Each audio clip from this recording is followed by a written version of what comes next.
हमारे पास खोपली में जो एक्सीडेंट हुआ है उसमें टोटल 17 पेशेंट आए हैं। इन 17 में से 2 पेशेंट की हालत बहुत गंभीर है।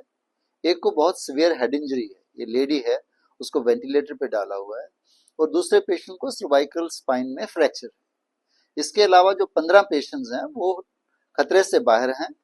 3 को फ्रैक्चर है, 2 पेशेंट्स को पेल्विस में फ्रैक्चर है, एक पेशेंट को क्लेविकल में फ्रैक्चर है। ये सारे के सारे पेशेंट तकरीबन फीमेल हैं, उनमें सिर्फ 2 मेल हैं, उनमें से एक बच्चा भी है और बाकी पेशेंट्स की हालत वो खतरे से बाहर है। हमारे पास पहला पेशेंट 3 बजे के करीब पहुंचा है और उसके बाद धीरे धीरे करके 17 बाकी के 17 पेशेंट पहुंच गए हमारे पास। मैं यहाँ ये कहना चाहूंगा कि जब भी हमें खबर मिली थी, हमें खबर पुलिस से भी मिली थी और हमें फोन पे भी बताया गया था। आने से पहले ही हमने सारी टीम्स, ऑर्थोपेडिक्स की टीम, न्यूरोसर्जरी की टीम, ईएमएस की टीम, सारी टीम्स को यहाँ पे तैनात रखा हुआ था।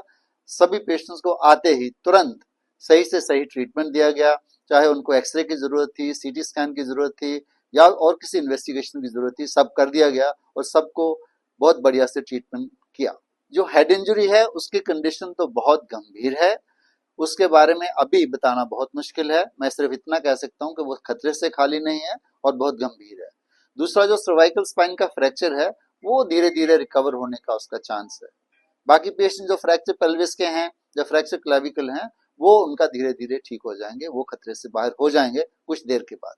अभी जो मेरे पास खबर है उसके खोज चलते अभी तक जो 17 पेशेंट आ गए उसके बाद किसी और पेशेंट आने की खबर नहीं है।